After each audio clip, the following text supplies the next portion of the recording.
here's an example of I'm saying that we're going to be doing a pitch and we are going to be doing a pitch. Here's an example where you most likely would always almost do a pitch, which is when you do not own the property that you are basing your project on.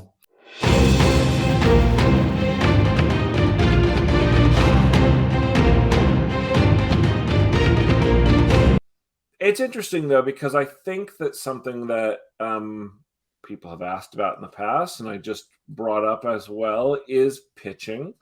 And I think it's worth talking about. It is.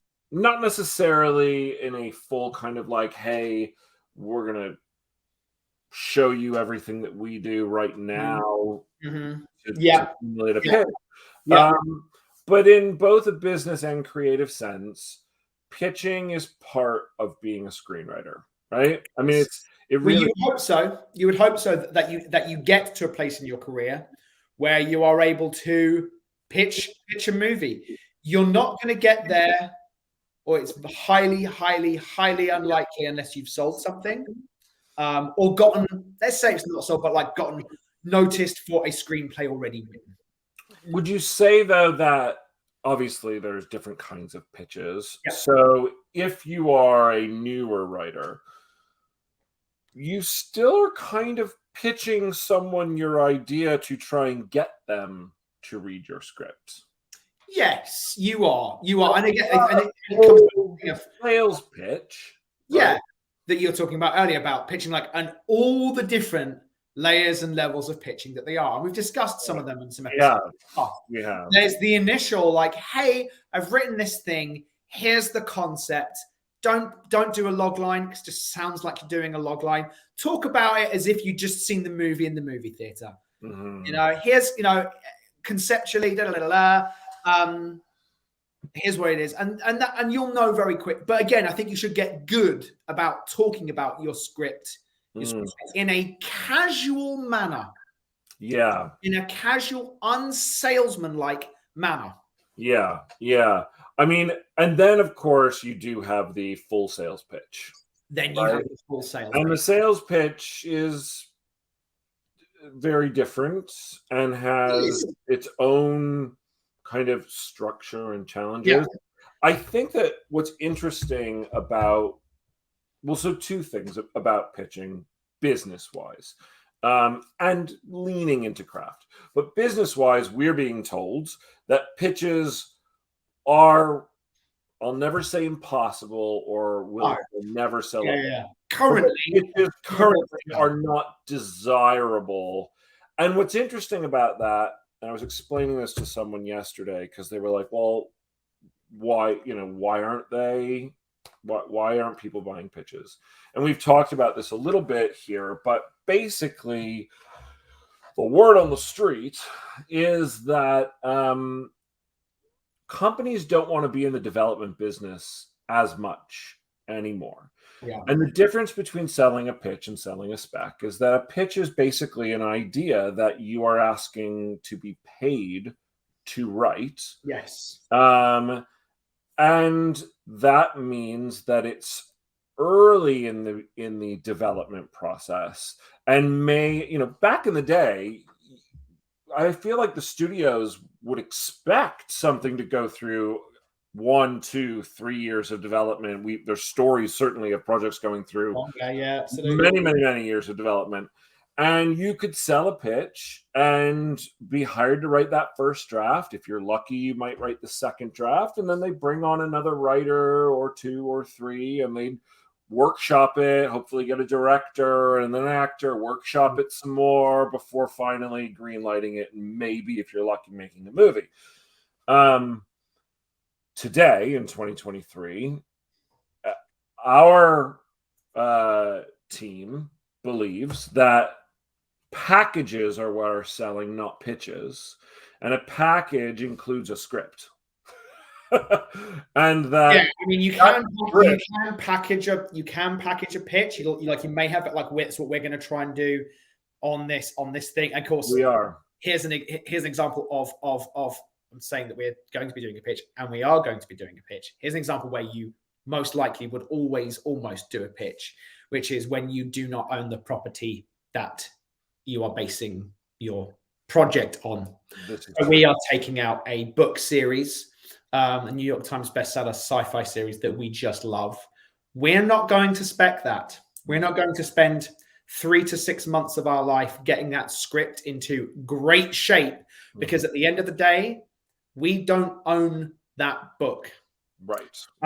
Which means that in 5 to 6 years, if the author went, oh, I actually want to go and do this with Ridley Scott over here because Ridley Scott's interested, after our shopping agreement runs out, they can do that, and we've got a script that we can do nothing with. Yeah. No, so that's when you would pitch. It's true. Although, interestingly enough, we do know a writer who just finished a book series. Very different circumstance. Very different circumstance. Always about the circumstance.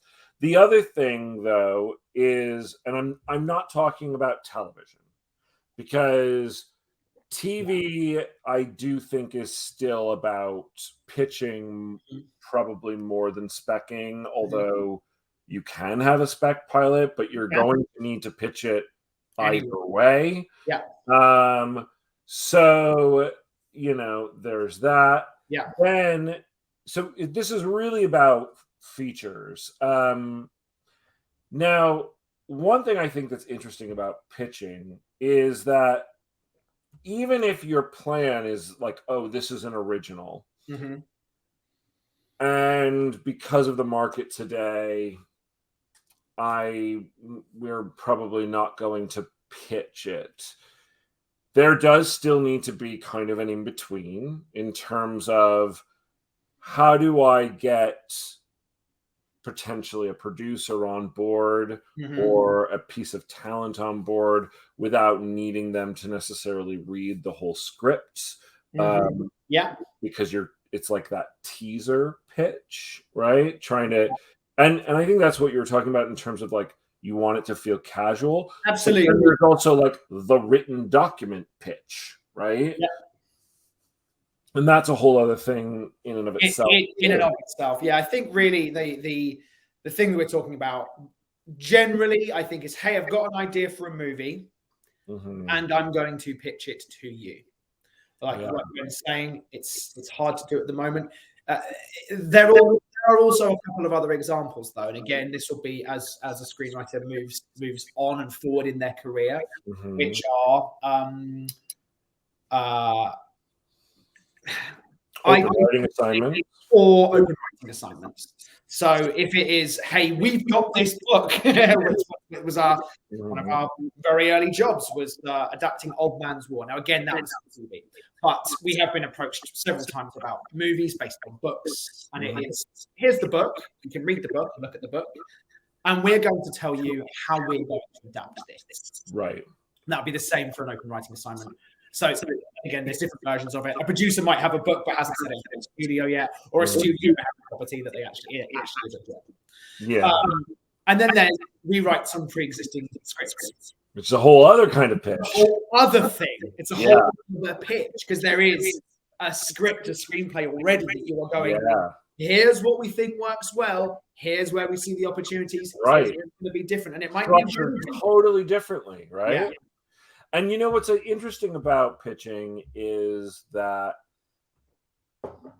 these things are not talked about when you're in your early days of screenwriting. No. It's very rare that I certainly didn't know that there were multiple versions of pitches that are different lengths and different ways of structuring them, and how to approach different types of properties, and that so much of our career up until this point would be talking and not necessarily writing. And I think that, I don't think that this whole thing of, pitches don't sell, I hope it doesn't last. I hope it doesn't last. I think pitches are good. I think as a writer, being paid to write is a good thing. Absolutely. And I think there are benefits to both. There absolutely are. And from a studio, there are benefits to both. From a studio perspective, when you get a script, if you're like, you already know the shape of it, the look of it, the feel of it, and and it might require less development because perhaps a producer has done a certain amount of development on a spec script already. So it's going to be up to a certain quality already. With a pitch, they can really go, well, that's really interesting. I really like that aspect of it. I like the concept of it, but can it be more blank? Can we gear it towards this actor? Can we gear it towards this director? They can have more say in it, but of course, their stamp on it. They can put their stamp on it far more than perhaps you can with a spec script. Again, it does happen with spec scripts go through all kinds of things, but I think at the moment, it does feel more solidified in a script than it does in a pitch. Feels like you're starting from the beginning and you can kind of go in a lot of different directions. We've had pitches where we literally went in and we've talked about this in a previous episode, and they were like, we love everything you said, but we want to go in a completely different direction. Yeah. You know, and that doesn't necessarily really happen with a spec that often. Not that it can't, but yeah, I'm sure there are horror stories of, this company completely changed my spec and it became something else. I'm sure. But I feel like, you know, there's a lot of, you know, just like screenwriting has these quote rules, there's also rules about pitching. And they are, well, I first of all, I would be the first one to say that I don't think there really are these rules. We've been told about rules. Mainly length tends to be the one that people go around. And you hear drastically different opinions on how long a pitch should be. Yeah. You know, when I actually, before we broke in, I went to a seminar on pitching. Oh, I didn't know that. The LA Film School, and I forget the name of the guy who did it. But it was very interesting. But his opinion was they should be 10 to 12 minutes. I wonder how many of those he'd sold. And most of it, he was a producer. It was interesting. But most of it comes in the Q&A. And he then proceeded to do a pitch that he had done and that had sold, and he sold it like several times. It was really interesting, and it was great. He did this pitch really well. But that was the kind of movie. It wasn't necessarily, again, the kind of movies that we do generally have a really large world building aspect to them. Yeah. So we do spend a fair amount of time in our pitches talking about the world and understanding the world. It's important to a certain degree for the kinds of things that we end up pitching. Also, I think we have an advantage of being able. Again, I would say that our average pitch length is about 24 to 25 minutes for a feature. For a feature, yeah, probably about 25. Yeah, about 25 minutes for a feature. And there may be people, professionals, that are going, "Whoa, that's really long." We can get away with it. I think for a couple of reasons. I think our background as actors really helps. I think it allows us to just talk in an engaged, animated way. I think maybe get a little bit of that through the show. It's just how we are in a meeting. Yeah. You know, we're personable. And we banter off each other. You know. Sure. Also, I think from a psychological point of view, having two voices speaking at maybe 30 to 45 second intervals and changing that voice, you repay attention. The science behind when attention starts to waver is you get about 60 seconds of listening to one person's voice before you have the potential to drift off into something else. Now, if you're just on your own person doing this, I think you can modulate your voice. Can you start off talking in a way and then go into something else just to kind of bring someone out of it? I think there are ways to do it, but I think we get away with it because we have two voices, and we talk about that a lot. Yes, no, I definitely think so. And I also think, you know,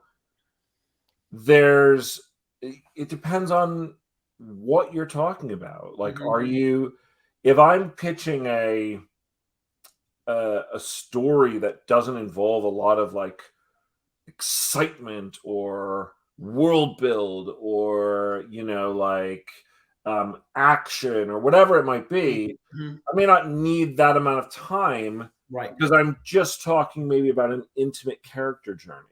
And so maybe my pitch is going to be focused more on, yeah, here's your major plot beats, but what we're really doing is we're going to be building out this person's life or this person, like, and so I don't know that you need 25 minutes for a drama pitch. Totally. Yeah. Yeah. Or quite frankly, or a comedy pitch, because what are you going to do? Tell every joke? Like, you're going to give some examples of the types of things that are going to be in each section. And again, comedies tend to be far less complex in terms of their plots. So it's very broad in terms of here's what happens. And it's the shape of it. Yeah. And then it's, and there's going to be this really funny moment where the girl runs into the middle of the street and shits her pants. Right. Right. And you get a sense for like what that is, and then the people know, that's what we're going to be getting. Yeah, it's going to be that. It's that kind of comedy. Right. Yeah. And so it definitely depends on obviously the kind of movie that it is. And I think that TV pitching is a whole other topic. We won't even start to go there, but it's a massively different. And again, people have we have our own way of pitching TV that some one TV producer was just like no, and a bunch of people are like we really like that because that's not normally the way it's done. We tend to fit far more into our film way of pitching, whereby we explore the concepts of the show and the characters through the pilot. We tell a pilot story and then stop when we come to the protagonist, and we'll talk a little bit about them for a minute. But then we'll get back to the story, and so that's the way that we do it. But generally, that's not the way it's done. Typically in TV, there's a bit of a kind of format. But I think that format has gotten worn and has gotten dull, and it's just like check boxing. Now's the point where I talk about the characters. Now's the point where I talk about the themes. Now's the point where I give you a 5-minute pilot sketch, it is. It is. Yeah. I mean, and I think that, like, I wonder what it would take to bring the pitch back to the front. I mean, I feel like pitches used to sell more than specs. And I feel like, I wonder. I mean, I think it's the streaming I think that's world that we're in that has changed the dynamic of where certain responsibility lies. It's the thing you mentioned earlier. We're in content wars at the moment, and you mentioned this yesterday. We're in a period of time where they don't want a ton of development. They want to be able to go, great, we'll do some work on the script for 3 months, and then we want to start pre-production. Because they want and need this content. They don't want to be, we'll work with this writer for a little bit. They don't want that. They want to see a product. They want to put their stamp on it in as quick a way as possible and get it out there and get it made. But it's so tough. And one of the things, again, I was reading, there's a really interesting article on Deadline today about a bunch of writers talking about what the 2007-2008 strike did, what it actually meant. But that one of the things that we're being asked to do so much at the moment is bring all of these elements to a project. And it falls on the writers and our agents to put all of these pieces together, because studios just kind of going, just do all the work for us, do the work for us. I mean, it's a good business model for them. We're going to pay you less, but do the work for us. Right. And it's unfortunate, I think. So it's a good business model for them, right? They don't have to, we come to them with a ready-made product that they just buy and then go off and make. And they'll have 9 months to put their stamp on it and then it goes. But I think it's a shame.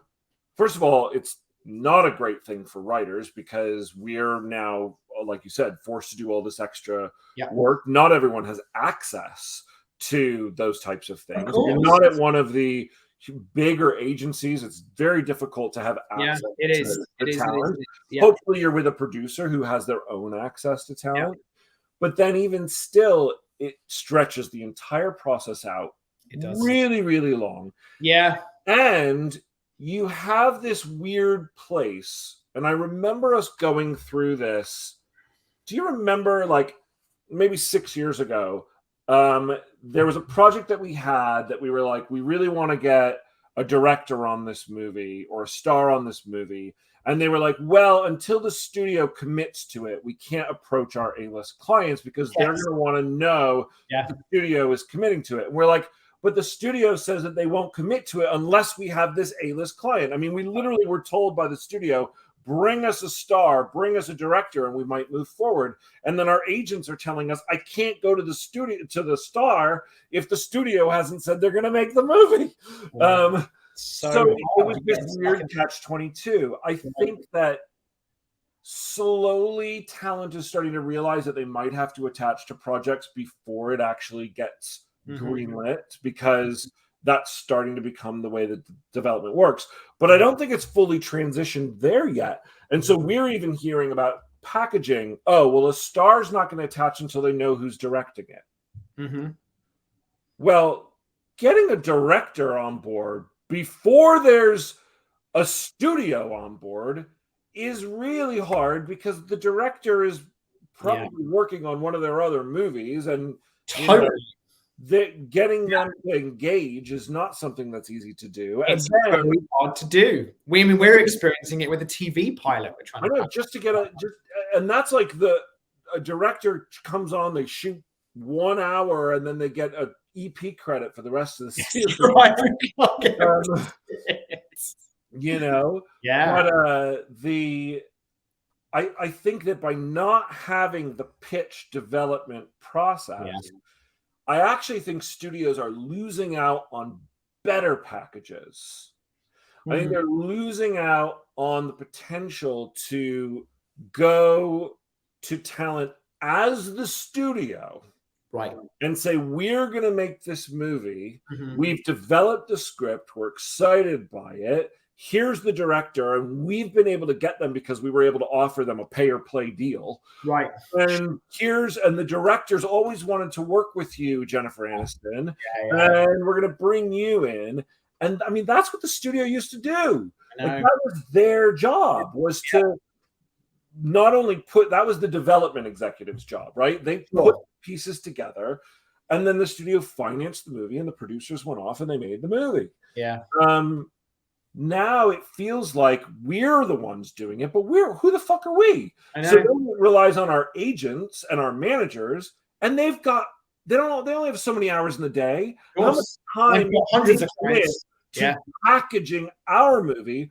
And if they're going to talk to, like, for example, let's say our agent has the ability to talk to a huge director, we'll call him James Gunn, and if he has 100 clients and they all have specs that all need to go out, how is he going to know which one to bring to James? He certainly can't bring all 100. He may believe in all 100 of them. He may think these are all awesome, but they're not going to sell without a director on them, because that's what studios want.